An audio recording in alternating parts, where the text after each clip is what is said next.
Today we're going to be talking about different types of quarterback motions and different types of arm slots that quarterbacks need to have and when to use them. So the first arm slot I want to talk about is a sidearm arm slot. So you see a lot of stuff on social media about, changing arm slots, right? Like they show examples of pro quarterbacks like, Patrick Mahomes, Lamar Jackson, Aaron Rodgers, all throwing from this lower arm slot position. So the argument for that arm slot always being used is that when you have a higher classic 90-degree arm slot, it's slower for you to get to something called extension, which is when your wrist, elbow, and shoulder extend at the target, which helps with accuracy and rotations on the ball. The argument is that when you have this lower arm slot, you can get to extension faster. Now, I don't think it really plays that big of a difference. I get the argument and I understand it, but I don't think that this is an optimal position to be at every single time that you throw. I think it calls for situations, because I feel when you're throwing a touch pass, changing up your arm slot down here is probably not a good idea. You don't want this low trajectory. And then also when you have to throw around somebody, you don't want this over the top arm slot. So I would say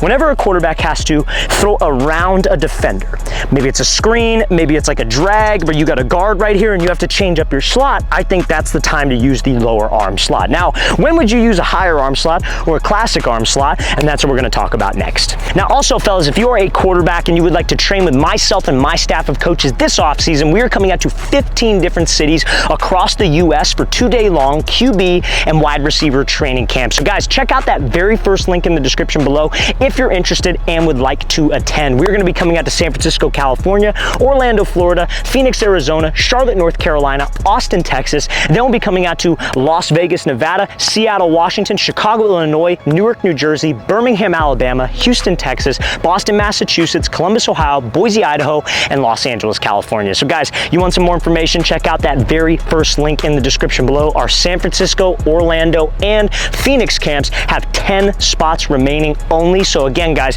check out that very first link below if you'd like to attend. Now, when would you want to use a higher arm slot, you guys? So I would say anytime that you have to throw a 2-ball or a 3-ball. What is a 2-ball or a 3-ball? So as a quarterback, there are 3 types of levels of throws or passes. You have a 1-ball, which is on a line, 2 balls where you're dropping it in the bucket, then a 3-ball is like a deep ball. And a 2-ball and a 3-ball need to have a higher trajectory point to be able to get it to drop in. So you have to have an arc of your shoulders, you have to go back with the ball, and you have to be able to snap up here at the top. So I would say a touch corner, let's say it's man coverage, right? You could throw a corner on a 1-ball if there's 2 deep safeties, right? The corner breaks in front of the safety, we throw it on a line to protect him from the safety, but if it's man coverage or 1 high, you're gonna wanna drop it in. So that's when you would wanna have that higher arm slot and higher trajectory to throw. Now let's say I got a man coverage matchup on the outside and I wanna run a fade ball. So I probably am not gonna throw a fade ball from down here. I'm probably gonna have a higher arm slot. So guys, you have to understand that there are many types of arm slots.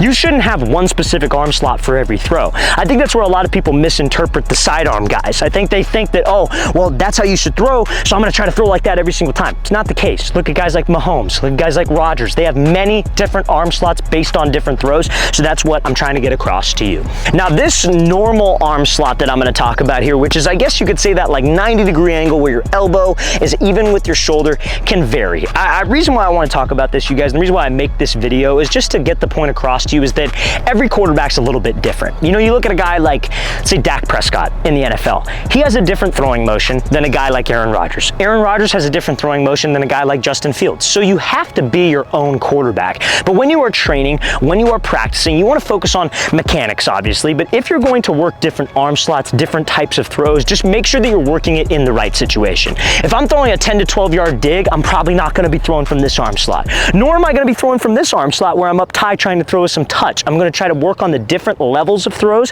in situational football. Football is all about situations. I'll give you some insight. With the quarterbacks that I train, we work a lot of different throws. We'll work off-platform throws where we're moving. We'll work deep throws where we have the higher arm slot. Then sometimes I'll put people in front of them and they have to throw around them. So we work on all the arm slots. So repetition is what's always key for you to master these different types of throwing motions.